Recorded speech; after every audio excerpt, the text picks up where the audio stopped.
दुनिया में 3 तरह के लोग हैं। तुम्हारी बुआ आई, जाने लगी, तुमने उनको 10 लाख रुपए। बुआ की 2 बेटियां हैं, 5-5 लाख तुमको दी। उनका एक कुत्ता आया था शिजू, 2 लाख उसको दी। तुम्हारा भजन गाते हुए नहीं जाएंगी, तुमको भगवान का अवतार घोषित कर देंगी। मांगना नहीं है, सारी परेशानी मांगने पे है। प्रेम देना है, मांगना नहीं है। प्रैक्टिस कर करके इम्प्लीमेंट करोगे, परफेक्ट हो जाओगे। जिसके पास भगवान है वो पैसा रख के करेगा क्या? लाहौर के नवाब ने कहा कि आप कहते हो अल्लाह भगवान ईश्वर सब एक है। उन्होंने कहा हाँ बिल्कुल है, इसमें डाउट कहा। दुनिया में 3 तरह के लोग हैं। पहला, ये भिखमंगे, ये 90% है इनकी संख्या पूरी दुनिया में, भिखमंगे। अच्छा, हमको क्या बताया गया है कि भिखमंगा मतलब वो जो पैसा मांगे ना, जो प्रेम मांग रहा है वो भी भिखमंगा है, जो सम्मान मांग रहा है वो भी भिखमंगा है, जो पैसा मांग रहा है वो भी भिखमंगा है। 17 जनवरी को मेरा जन्म दिवस है, कल मतलब था। मैं गया अपनी कॉन्स्टिट्यूएंसी जहां से मैं चुनाव लड़ा पट के, वहां मैं गया तो लोगों का भाव ही बदल गया। जैसे पहले मैं मिलता था तो लोग दाता के भाव में थे ना, तो दाता के भाव में तो आदमी के अंदर अकड़ आएगी। कल प्रेम का भाव था, कल प्रेम का भाव था, कल लोग प्रेम के भाव से मिल रहे थे। तो ये 90% ये परेशान रहेंगे, ये परेशान, इनकी किस्मत में लिखा है परेशान रहना। एक ग्रुप है, वो है भगोड़े, एस्केपिस्ट। ये भगोड़े, ये 8% है, इनकी जनसंख्या 8%। साधु बन गए, निकल गए। बहुत लोगों से मिला हरिद्वार ऋषिकेश में कि भैया बताओ, फकीर बन गए, घूम रहे हैं, मिला कुछ नहीं, न माया न राम, कुछ कहीं भी नहीं है, ना इंद्रियों पे है ना चेतना पे। 2% लोग वो दाता है, लेकिन ये दाता बनने के लिए शक्ति होना अनिवार्य है।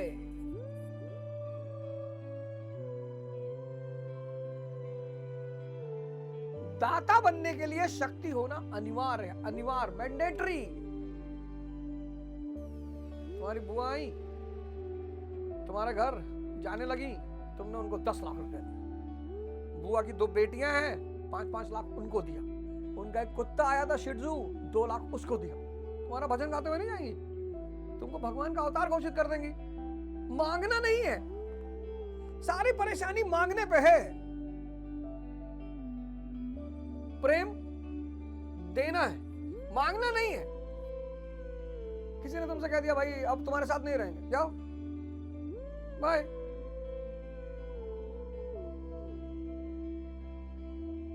सम्मान देना है, लेकिन एक बात याद रखना, प्रेम, सम्मान, शक्ति, पैसा, ये सिर्फ ताकतवर लोगों पे शोभा देता है। रिक्शा वाला किसी से कहते भैया हम तुमका प्यार करी थे, तुम ना भी करो तो क्या बिगाड़ लोगे, तुम ना भी करो तो क्या बिगाड़ लोगे। इस शक्ति के लिए तपस्या करनी पड़ेगी, करनी ही पड़ेगी, कोई ऑप्शन नहीं है, है नहीं, है नहीं। भगवान राम 14 साल जंगल में रहे, उनके बेटे आश्रम में रहे, लवकुश। भगवान कृष्ण के बेटे को सब लोग नहीं जानते और जानना जरूरी भी नहीं है, बहुत परेशान किया भगवान को, लेकिन भगवान राम के बेटे लवकुश आश्रम में रहे, कंफर्ट जोन से बाहर। हनुमान जी को बांध दिया, भरत जी को बांध दिया, लक्ष्मण जी को बांध दिया। तपस्या करनी पड़ेगी। शक्ति यानी भगवान, भगवान की डेफिनेशन आप लोग गौर से पढ़ते ही नहीं। भगवान की डेफिनेशन यही, सर्वशक्तिमान, सर्वज्ञानी, सर्वव्याप्त, ओमनीपोटेंट, ओमनीप्रेजेंट, ओमनीसिएंट। भाई रावण की कितना ताकतवर था रावण, सोने की लंका। तो जब रावण की मृत्यु हुई तो मंदोदरी को कहना चाहिए था कि ना, इस पुरुष से श्रेष्ठ मुझे मिल ही नहीं सकता, क्या है विभीषण रावण के सामने। लेकिन रावण की मृत्यु हुई, मंदोदरी ने विभीषण से शादी कर लिया। बाली की मृत्यु हुई और तारा ने सुग्रीव से शादी कर ली। लेकिन पार्वती जी शंकर जी को छोड़ नहीं सकती, भगवान। लक्ष्मी जी चाहे जितना लड़ ले विष्णु जी से, विष्णु जी को छोड़ नहीं सकती। तो शक्ति, दाता बनना है, दाता के लिए शक्ति आवश्यक है, शक्ति के लिए तपस्या। और इस तपस्या के सूत्र कहां लिखे? भगवत गीता में। परित्राणाय साधूनां विनाशाय च दुष्कृता धर्म संस्थापनार्थाय संभवामि युगे युगे। तुम अगर भजन के रास्ते पे आते हो, शुरुआत करते हो, तो शूद्र की दशा में रहोगे। डरो मत, हर युग में बस अपने इष्ट को इष्ट को याद करो। काम हावी हो रहा है, क्रोध हावी हो रहा है, लोभ हावी हो रहा है, मोह हावी हो रहा है, इष्ट का सुमिरन। बाली हावी हो रहा है, मन तुम्हारा बाली हावी हो रहा है, तुरंत हनुमान जी को पकड़ लो, सांसों को। हनुमान जी राम जी से जुड़े हुए हैं और राम जी के सामने बाली की कुछ नहीं चलेगी। बाली मार डालेगा। कितने लड़के हैं जो कह रहे हैं भैया तो आदत ही नहीं छूट रही है, और कुछ डॉक्टर जो पश्चिम से पढ़ाई करके आए वो उसको सपोर्ट भी कर रहे हैं कि कुछ नहीं होता, महीने में 21 बार कर लो महीने में 21 बार। 2 साल बाद जेंडर चेंज कराना पड़ेगा, किसी की डोली में बैठ के जाओगे, कर लो। पश्चिम के विज्ञान को, पश्चिम का समाज अलग है, पश्चिम की अर्थव्यवस्था अलग है, पश्चिम का मनोविज्ञान अलग है। पूरा भारत, वहां का आदमी, वहां की स्त्री कम कपड़ा पहनेगी चलेगा, ठंडे मुल्क है। ये अरब की स्त्री कम कपड़ा पहनेगी तो नहीं चलेगा, गर्म मुल्क है। ज्योग्राफी अलग है, साइकोलॉजी अलग है, समाज अलग है, अर्थव्यवस्था अलग है। तो पश्चिम का सिद्धांत भारत में नहीं लागू होगा। धार्मिक ग्रंथों का सहारा लेना ही हो। आदि ग्रंथ, एक ओंकार सतनाम। गुरु नानक देव जी कहते हो हुकुम मानो हुकुम। अभी जपू जी साहब पढ़ो यार, सिखों के पास एक इतनी प्यारा ग्रंथ है जपू जी साहिब। पहली पौड़ी पढ़ लो, पहली पौड़ी, वहीं पे तुम मुक्त हो जाओगे। पहली पौड़ी, दूसरे तीसरे की तो मैं बात ही नहीं कर रहा हूं। पहली हुकुम, सब कुछ हुकुम पे चल रहा है, सब उस मालिक की मर्जी पे चल रहा है। लेकिन हमारी क्या हालत है? जब तक हमारे पास ताकत है हम अपनी मर्जी चलाते हैं, जब ताकत छीड़ हो जाती है, जब असहाय हो जाते हैं, तब कहते हैं अब जैसे प्रभु की मर्जी। कैंसर के फर्स्ट स्टेज के पेशेंट को क्या लगता है? बच जाएंगे। लेकिन कैंसर के चौथे स्टेज के पेशेंट को लगता है कि अब भगवान। कैंसर का जो पहला स्टेज का पेशेंट है, और कैंसर का पेशेंट मरेगा नहीं, कैंसर का पेशेंट नहीं मर, कोई पेशेंट नहीं मरेगा। ध्यान, साधना, दवाई, ये तीनों चीजों का मिश्रण है। कोई भी बीमारी, कोई भी रोग, सिर्फ दवा काम नहीं करेगी। ध्यान, योग, फिर दवाई। क्यों तत्वदर्शी मुझे जान सकता है? क्योंकि इन चर्म चक्षुओं से मैं देखा ही नहीं जा सकता, मन और बुद्धि से मापा ही नहीं जा सकता, ये सब लिमिट के बाहर है। पिछली बार मैंने कहानी तुम्हें सुनाई थी। अनुराग पूरित हृदय, विरह अनुरागी, ये सब क्वालिटियां हैं 9वें श्लोक में दिखाया है। 10वें श्लोक में कहते हैं भगवान कि वीत राग भय क्रोधा मनमया माम उपाश्रिता बह्यो ज्ञानम तपसा पूता मद्वम भंगता। राग और विराग दोनों से परे वीत राग। राग, इनके पास गाड़ी का है राग कि भैया हमारा डिफेंडर वहां, हमारा मकान भैया। और विराग दोनों से परे, ना ईर्ष्या है ना मोह है। अब ये फंक्शन, ये फीचर किसका है? चेतना का है। प्रैक्टिस कर करके इंप्लीमेंट करोगे, पाखंडी हो जाओगे। पाखंडी कौन? जो चेतना पर है ही नहीं, लेकिन चेतना के लक्षण का प्रदर्शन करता है। जैसे हम बाहर जब देखते हैं कोई हनुमान जी बन के घूम रहा है, हम क्या कहते हैं? बहुरूपिया है।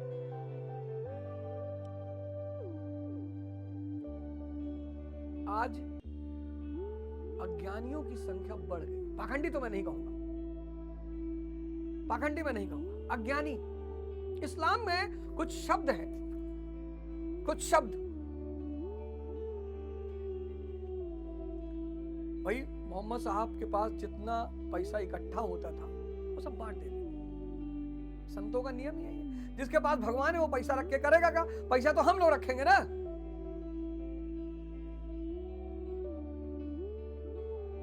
पैसा हम लोग रखेंगे। इनसिक्योरिटी, खाना कहां से आएगा? जिसके पास भगवान हो भगवान से मांग लेगा। तो संतों की, पैगंबरों की एक बड़ी प्यारी निशानी है, धन नहीं रखेंगे, भगवान साथ में है। कि शंकर जी क्यों महल में रहेंगे, पूरे ब्रह्मांड के मालिक, कुबेर को पकड़ लाते हैं हम। तो मोहम्मद साहब सारा पैसा बांट दिया, जो दिन भर इकट्ठा होता था शाम को बांट दिया। जिस दिन उनकी अंतिम रात थी, उन्हें पर्दा करना था, उस दिन जो उनकी श्रीमती जी थी बेगम आयशा जी, उन्होंने 8 सोने के सिक्के दबा के रख लिए, छिपा के। उन्होंने कहा कि आज आपने कुछ किया है हरकत? बोली नहीं। बोले नहीं किया है। बोले 8 सोने के सिक्के रख लिए छिपा के कि कहीं आपकी ज्यादा अगर तबीयत खराब हो गई। हंसने लगे वो। बोले तुझे अल्लाह पे भरोसा नहीं है?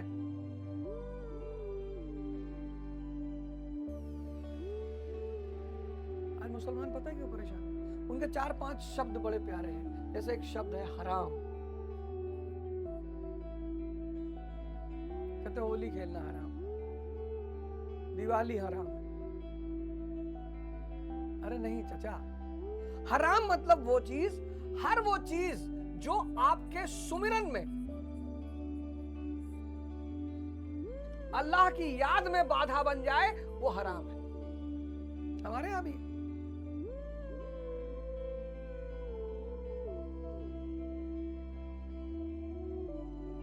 भैया मस्जिद के अंदर नमाज पढ़ रहे हैं, बाहर आपका 40,000 का जूता रखा और आपके मन में चल रहा है जूता ना खो जाए।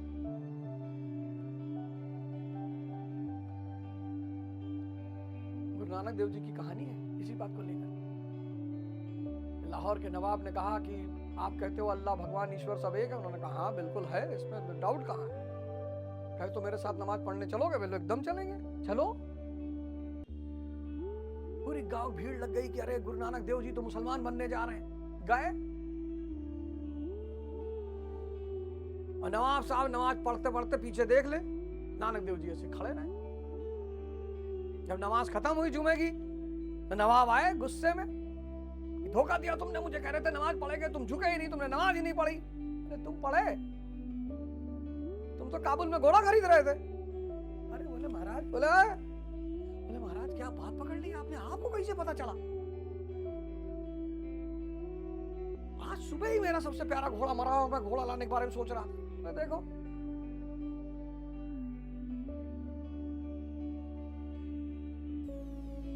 मौलाना सोच रहा था कि नवाब साहब खुश हो जाए तो कुछ पैसा मिल जाए तो बिटिया की शादी कर दूं। बोले जो तुम्हारा मौलाना नियत बंधा रहा था, इसकी खुद की नियत नहीं थी।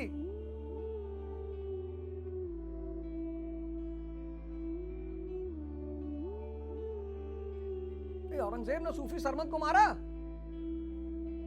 जुमे के दिन नमाज पढ़ाई जा रही थी, इमाम साहब खड़े थे, सरमद ने कहा मौलाना की नियत मेरे पैरों के नीचे। औरंगजेब को गुस्सा आ गया। सूफी सरमद, औरंगजेब एक आम इंसान जिसको बादशाहत मिल गई। बादशाहत एक मानसिकता है। लोग कहते नहीं हमें भैया ताकत मिल जाए हम सब अपराधियों का मार डाली, तुम्हें मिलवे काहे करी? हमें भैया ताकत मिल जाए, एक 24 घंटा में देश का सुधार दी। अच्छा तुमको नहीं मिलेगा जाहिल। कुछ देश वोश बिगड़ा नहीं है, कोई दुनिया उनिया बिगड़ी नहीं है। हराम। दूसरा शब्द है काफिर। मैंने बड़े मुसलमानों को सुना काफिर मतलब हिंदू। जो आफाक में गुम है वो काफिर है, दुनिया में गुम है। पैसा ले आओ, स्त्री ले आओ, मुजरा देखने चलना है, काफिर है।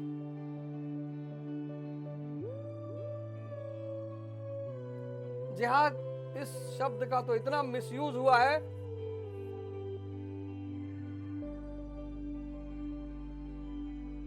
एक युद्ध खुद के विरुद्ध।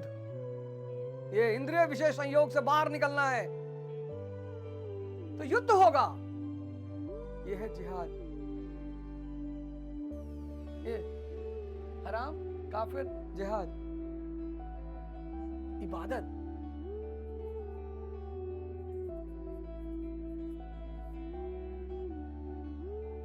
खुदा जो खुदी में हो, सब भूल गए मुसलमान।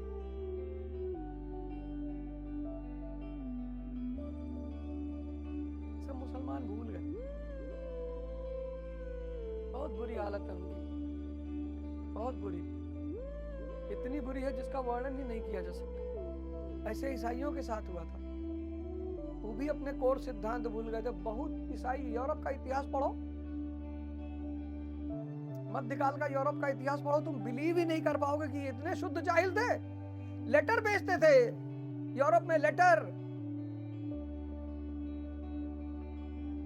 लेटर्स ऑफ इंटेलिजेंस उसको कहा जाता था। जब कोई नवाब सामंत मरता था तो उसके लिए चिट्ठी लिखी जाती थी, पादरी वादरी लिखते थे कि भैया इसको जरा मेनका के बगल वाला कमरा देना। अच्छा,